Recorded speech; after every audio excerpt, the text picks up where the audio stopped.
வந்து ஓடி வந்து கட்டி பிடிச்சோன்னே வந்து விஜய் ரொம்ப டென்ஷன் ஆயிடுறாரு. உடனே வந்து தாத்தா பாட்டி இருக்கும்போது இப்படி பண்ணுறே வெண்ணிலா அப்படின்றாரு.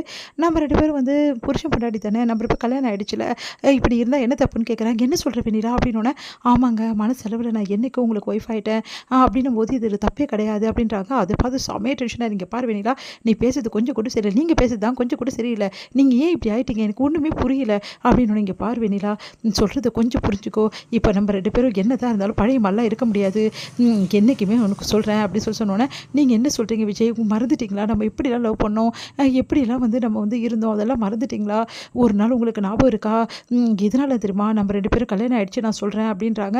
அதை கேட்டு விஜய் ஒன்றும் புரியாமல் குழம்புறாரு. இதை எல்லாத்தையும் பார்த்து ராகினி வந்து சஸ்பென்ஸாக கேட்குறாங்க, இப்போ என்ன சொல்ல போகிறா அப்படின்னு சொல்லிட்டு அவங்க எல்லாம் ஃபோனில் வந்து ரெக்கார்ட் பண்ணிக்கிறாங்க. அவங்க பேசுறது எல்லாத்தையுமே வந்து இங்கே வந்து ஒன்றும் புரியாமல் யோசிக்கிறாங்க. அப்படியே பார்த்துட்டே இருக்காங்க எல்லாரும். ஒரு நாள் நான் ரொம்ப பயந்து போயிட்டேன், எங்கள் வீட்டில் பயங்கரமாக என்னை திட்டினாங்க, அடித்தாங்க, அப்போ ஓடி வந்து உங்ககிட்ட சொன்னேன், உங்களுக்கு ஞாபகம் இருக்கா, நம்மளுக்கு எங்கே கல்யாணம் ஆகாமல் இருக்க போதும், நான் ரொம்ப பயந்துட்டேன் அப்படின்னு சொன்னேன். அதுக்கு நீங்கள் என்ன சொன்னீங்க, இங்கே பாரு நம்ம எப்போ விரும்ப ஆரம்பிச்சோமோ அப்போவே ஹஸ்பண்ட் ஒய்ஃப் ஆகிட்டோம், அதனால் இதுக்கப்புறம் நம்மளுக்கு கல்யாணன்றது ஒன்று நடந்தாலும் சரி நடக்கலனாலும் சரி நம்ம இப்போ ஹஸ்பண்ட் ஒய்ஃப் தான் அப்படின்னு சொல்லிட்டு என் கையில் மோதிரத்தை போட்டிங்க, உங்களுக்கு ஞாபகம் இருக்கா, அன்னைக்கே நான் வந்து என் மனசில் ஃபுல்லாகவே உங்களை நான் வீட்டு கணவனாக வந்து ஏற்றுக்க ஆரம்பிச்சிட்டேன், இப்போ எனக்கு தாலி ஒன்று தான் பாக்கி, அதையும் கட்டிட்டிங்கன்னா பிரச்சனையே இல்லை அப்படின்ற மாதிரி சொல்கிறாங்க. அதை கேட்டு அதிர்ச்சி அடைகிறாரு.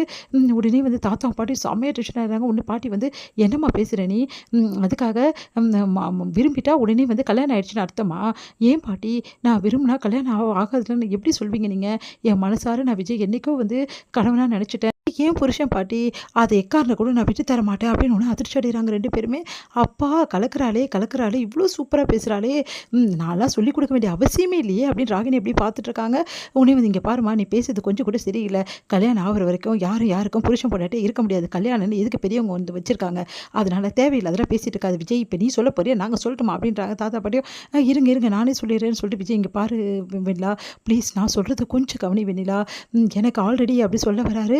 உன்னை வெண்ணிலா வந்து நீங்கள் எதுவுமே சொல்லாதீங்க, தயவு செய்து எந்த விஷயத்தையும் சொல்லாதீங்க, அதை என்னால் தாங்கிக்க முடியாது, எக்காரனை கொண்டும் சரி நான் எந்த விஷயத்தையும் உங்ககிட்ட கேட்கறதுக்கு தயாராக இல்லை, நான் தான் உங்கள் பொண்டாட்டி, நீங்கள் தான் என் புருஷன், அது எக்காரை கூட யாராலையும் மாற்ற முடியாது அப்படின்னு சொல்லிட்டு சொல்கிறாங்க. அப்படியே மயங்கி விழுறாங்க.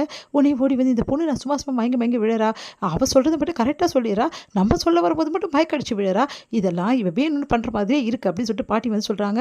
ஏன் பாட்டி நீங்கள் வேறு அப்படின்னு சொல்லிட்டு விஜய் என்ன பண்ணி தராமல் தவிக்கிறாரு.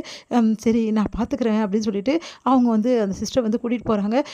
என்னடா இது இவ்வளோ பிரச்சனை ஆகுது, இந்த பொண்ணு என்னடா நாளுக்கு நாள் பிரச்சனை பண்ணிக்கிட்டே இருக்கா, இந்த பொண்ணை வச்சு எங்களால் சமாளிக்க முடியாதுடா, முதல்ல அவங்க மாமாவை தேடி கண்டுபிடிச்சி இந்த பொண்ணு ஒப்படைக்கிற வழியை பாரு விஜய் அப்படின்னு சொல்லிட்டு தாத்தா சொல்கிறாரு. சரி ஓகே நான் கண்டிப்பாக வந்து சீக்கிரமாக பண்ணுறேன் அப்படின்னு சொல்லிட்டு சொல்லிட்டு இருக்காரு விஜய். சரிடா ஏதோ வந்து காவேரி பார்க்கணும்னு சொல்ல தாத்தா, காவேரி என்கிட்ட ரொம்ப இம்பார்ட்டண்டாக ஏதோ பேசணும்னு வந்த தாத்தா, பேசல, அதனால உடனே நான் பார்க்கணும், நான் வரேன் தாத்தா அப்படின்னு சொல்லிட்டு ஓடி போகிறாரு. இங்கே காவேரி வந்து காத்துக்கிட்டே இருக்காங்க. ஏன் விஜய் இப்படி பண்ணுறீங்க, ரொம்ப நேரம் ஆயிடுச்சு விஜய், இன்னும் கூட நீங்கள் வரலையே அப்படின்னு சொல்லிட்டு பார்த்துருக்காங்க. பார்த்தா வந்து விஜய் வந்து வண்டியிலேருந்து இறங்கி வராரு. காவேரி சந்தோஷம் தாங்க முடியல ஓடி போகிறாங்க. விஜயும் ஓடி வராரு. காவேரி எதுவும் என்கிட்ட விஷயம் சொல்ல, அது வந்துங்கன்னு சொல்லிட்டு நீங்கள் அப்பாவுக்கு போகிறீங்க அப்படின்னு சொல்லிட்டு அப்படியே வந்து அழறாங்க காவேரி. நீ என்ன சொல்கிற காவேரி அப்படின்னோடனே, ஆமாங்க நீங்கள் அப்பாவாக போகிறீங்க, நம்ம குழந்தை என் வயிற்றில் வளருதுங்க, நான் கர்ப்பமாக இருக்கேங்க அப்படின்றாங்க. அதை கேட்டு சந்தோஷம் தாங்கல, எவ்வளோ பெரிய விஷயம் சொல்லியிருக்க தெரியுமா காவேரி அப்படின்னு சொல்லிட்டு அப்படியே வந்து கையை பிடிக்கிறாரு. எனக்கு எவ்வளோ சந்தோஷமாக இருக்குமா, கோயிலில் வச்சு இவ்வளோ பெரிய நல்ல விஷயத்தை சொல்லியிருக்கேடி, எனக்கு இது போதும் காவேரி, எனக்கு வேறு எதுவுமே தேவையில்லைன்னு சொல்லிட்டு விஜய் அவ்வளோ சந்தோஷப்படுறாரு. உடனே காவேரி வந்து பார்க்குறாங்க. பார்த்தா எல்லாமே வந்து அவங்க நினச்சி பார்க்குறாங்க. அப்போ விஜய் வரலையா அப்படின்னு சொல்லிட்டு காவேரி ஏங்கி போய் அப்படியே பார்த்துட்டே இருக்காங்க வழியே.